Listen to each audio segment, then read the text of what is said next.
Jadi yang tadi ada dua akhir, cuma tadi yang nomor dua saya lumayan bisa juga. Tapi dia yang pertama. Gimana? Tentang istri dan nafkah. Oh, istri. Banyak nih. Iya. Di sini menurut pandangan para ulama, nafkah itu kan sifatnya dua ya, nafkah lahir dan nafkah batin. Dan dua nafkah ini dua-duanya menjadi kewajiban suami, gitu ya.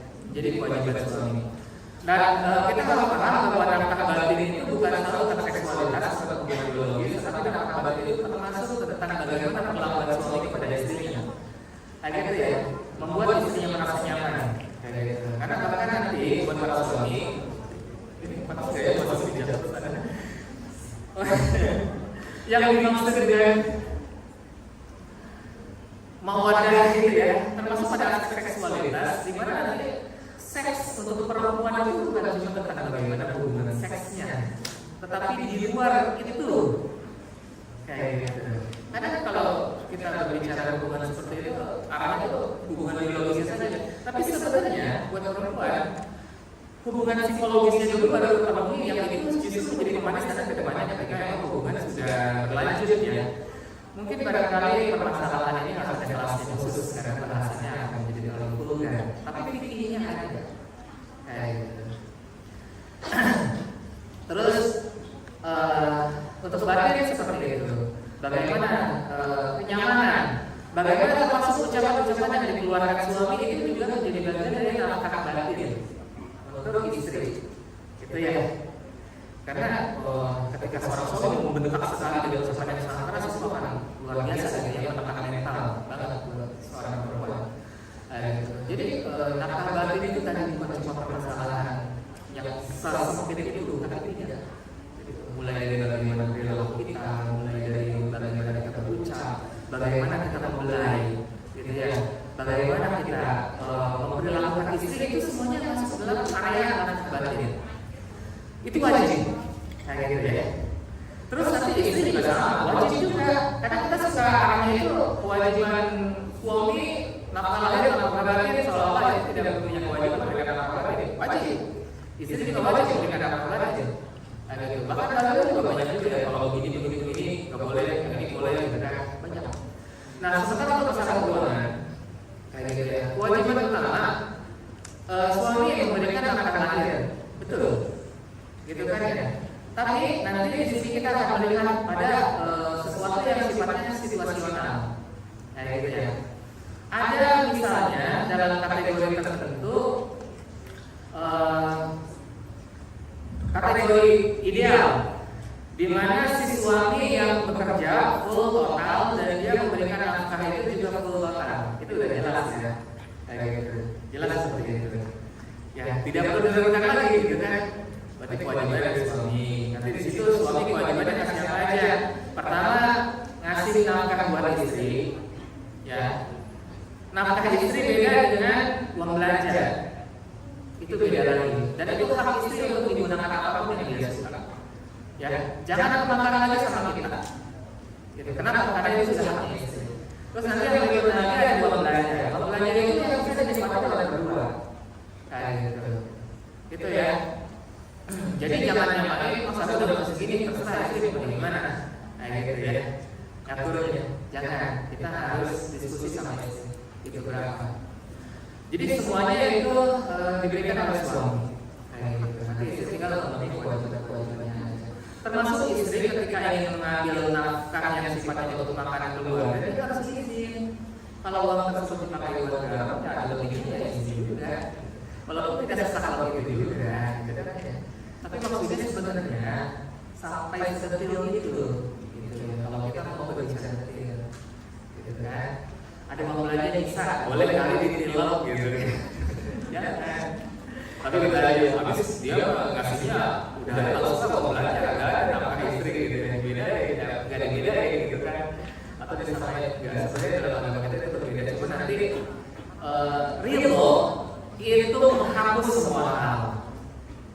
Maka nanti ada hukum berikutnya teman-teman. Secara default, secara ideal, yang pertama kali. Tapi nanti ridho itu mengubah semua hal. Jadi ketika istri ridho itu mengubah semua hal. itu ya, termasuk apapun itu. Ketika si suaminya punya keterbatasan, ya dia cacat atau apa, dan istrinya kemudian yang menghidupi semuanya dan dia ridho dengan hal itu, oh ya jadi beda juga. Jadi kewajiban suami sudah hanya pada batas di mana apa yang saya sanggup dia berikan. Tapi kalau suaminya cacat dan dia memaksa itu dolim namanya ya, kayak gitu kan. Nah terus yang berikutnya lagi dalam kondisi yang kedua, di mana suaminya kerja, ya istrinya kerja juga, dan kemudian di sini uangnya sama, kayak gitu. Seperti apa? Maka ini bisa kita diskusikan, kayak gitu. Yang paling penting poin, intinya setelah yang pertama kali kita sampaikan, poin berikutnya itu semuanya harus sama-sama gitu. Jadi bab ini semua ulama mazhab itu sepakat bahwa pembagiannya sesuai dengan proporsinya aja. Boleh nggak kalau si suaminya yang menanggung semuanya, gitu ya? Boleh nggak seperti itu? Boleh kalau itu adalah diskusi yang diridhoi oleh keduanya. Tapi kalau dua-duanya ridho, istri kerja, gajinya misalnya 3 juta, suami kerja, gajinya 3 juta, tapi tetap daya tanggung jawab suami. Kalau dua-duanya ridho seperti itu nggak salah. Terus yang 3 juta punya istri kayak gimana? Silahkan diskusikan lagi. Yang penting dua-duanya ridho. Itu kan kayak gitu. Nah itu kondisi yang pertama. Atau ini masih kondisi kedua ya, masih kondisi kedua juga. Gajinya sama, tapi nanti mereka diskusi dan mereka merumuskan ukurannya itu kan ya. Yaudah kita pahaman yuk, kayak gitu misalnya. Boleh ya? Boleh. Asal tadi syaratnya ridho, kayak gitu kan ya. Dan di sini kalau saya juga suami harus bertanya, apakah kamu ridho jika saya memberikan nafkahnya itu segini, gitu kan ya. Kayak gitu. Sehingga selebihnya untuk keluarga kamu membantu saya di situ. Harus tanya seperti itu, harus ada akal dari sisi hak suami. Istrinya jawab, iya kan, saya hidup dari saya kan. Maka sudah selesai pembahasan bab utangnya, pembahasan keuangannya itu tidak ada dosa. Kayak gitu ya, di antara mereka berdua sudah itu. Terus itu akhirnya begitu, oh kebutuhan rumah tangga itu begini, kebutuhan ini ada begini. Terus uang jajan suami nanti didapat dari uang punya dia, gitu misalnya, atau jajan istri juga seperti itu.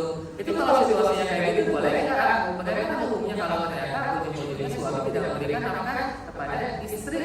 Nafkah istri ya, bukan mau belanja. Karena mereka sudah membagi seperti itu, boleh tidak? Tadi ucapan ridho tersebut itu sudah tutup. Nah gitu ya. Jadi ketika suami tidak ngasih karena istrinya sudah ridho, itu tidak apa-apa. Kayak gitu. Suami tidak berdosa. Kayak gitu. Dan di sini juga sebenarnya ketika seorang istri punya kesempatan kerja di luar sana, dalam tanda kutip, dia harus membayar baktinya tersebut dengan uang yang lain. Tapi di sini karena pada suaminya sudah ridho, maka itu sudah terbayar. Kayak gitu ya. Misalnya istri keluar kerja 8 jam. Sebenarnya 8 jam itu harus dibayar sama istri. Tapi karena suaminya ridho, gitu kan ya, maka dia tidak perlu membayar. Tapi nanti istri juga karena istrinya ridho, maka kemudian oh ya sudah saya ikut membayar. Jadi di sini juga para ulama sepakat bahwa oh kalau yang seperti itu kasusnya tidak menjadi dosa. Ketika seorang suami yang tidak memberikan nafkah istri, karena dia sudah memberikan kesempatan kepada si istri untuk memenuhi nafkahnya sendiri. Kayak gitu ya. Tapi itu kan ada batasannya, sama-sama ridho. Gitu ya. Itu penting. Ya. Itu penting. Dan apa itu harus disampaikan. Kayak gitu. Terus situasi yang berikutnya adalah gajinya masih sama, tetapi si suami punya kebutuhan yang luar biasa besar. Entah itu mungkin KPR rumah, KPR motor, ngasih ke orang tua, kayak gitu banyak, ya. Sehingga di situ habis. Maka diskusikan lagi sama istri, gimana ya? Kayak gitu kan ya. Sehingga bahkan untuk kebutuhan rumah juga udah susah, kayak gitu kan ya. Kalau istrinya itu sudah selesai sampai sana. Tapi kalau misalkan ya minimal kasihlah uang jajan istri gitu ya 200-300 mah baru bisa hidup yang seperti itu bisa. Gitu. Boleh seperti itu boleh. Dan ketika sudah disepakati demikian, ini juga sama kata para ulama, tidak ada dosa pada suaminya. Karena sebelumnya memang sudah seperti itu. Dan si suami sudah memberikan nafkah secara tidak langsung melalui memenuhi pada bab yang lainnya itu. Seperti misalnya ya kan KPR rumah buat siapa? Kan buat istri juga. Dan disitulah nafkah tempat tinggal yang ditemui. Memiliki kendaraan buat siapa? Buat istri juga. Jadi itu ya. Jelas seperti itu? Ya. Nah yang keempatnya situasi di mana si suami memang gajinya lebih kecil daripada si istri. Itu juga sama bisa didiskusikan. Poin diskusinya sama dan prinsipnya juga sama. Yang penting ridho. Kedua-duanya harus ridho. Bahkan ada situasi di mana kemudian misalnya istrinya yang terjangkau, suaminya di rumah aja terbalik. Sebenarnya memang ini tidak pernah ideal ya, tetapi agama kita itu memang hukum fikihnya itu bahkan orang zaman dulu dan dikirim buat jawab ini. Ketika memang ada keriduan di dalamnya, padahal ada hukum juga kayak gitu ya di situ. Walaupun nanti intinya yang dosa itu ketika si laki-lakinya mengangkat kaki dan menikmati harta istrinya, itu yang dosa. Kayak gitu ya. Ketika misalnya si suaminya itu yang dia sudah berusaha kerja sana sini, terus dia susah dia apa ya, misalkan usia tertentu gitu kan, apa yang kemarin juga sama COVID dan sebagainya, sehingga akhirnya si istri yang harus memenuhi kebutuhan, gitu kan, gitu. Jadi ketika laki-lakinya itu di rumah, ya dia harus melakukan aktivitas yang itu sebelumnya menjadi aktivitas istri, kayak gitu. Gitu ya, jangan sampai menuntut keduanya. Gitu. Karena nanti beda kasus. Kalaupun misalnya dua-duanya sama-sama ridho, tetapi kemudian di sini si istri harus mengerjakan semuanya, maka si suami tetap mendapatkan kezaliman. Gitu. Gitu ya. Jadi semuanya ada.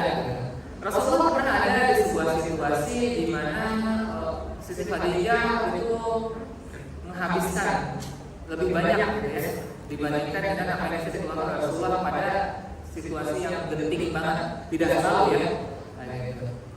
Dan pada saat itu juga Siti Khadijah itu bahkan ketika harus lebih memberikannya beliau gitu. Jadi di situasi kayak itu tadi kita bisa membahas semuanya, yang penting semuanya sama-sama ridho. Tapi poin yang paling penting buat para laki-laki, izah kita itu harus terus kita jaga. Gitu ya. Walaupun sekecil apapun yang bisa kita berikan kepada istri, tetap perjuangkan itu. Gitu ya. Dan jangan pernah kita merasa nyaman ketika pun menikah dengan seorang perempuan pemurah, harta 7 turunan, biar turunan 7, apa berbeda ada. Habis dong, gitu ya. Itu tetap buat kita sebagai laki-laki jangan pernah merasa nyaman dengan hal itu. Gitu ya. Tetap penuhi minimal nafkah buat istrinya sesuai kemampuan yang kita miliki. Gitu. Kalau ternyata nafkah seorang suami hanya bisa memberikan segelas air, perjuangkan itu.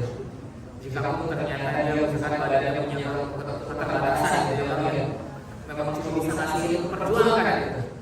Gitu ya. Jadi buat kita sebagai laki-laki harus menyisir. Itu mana tadi hukum fikih menjawab itu semuanya karena itulah memang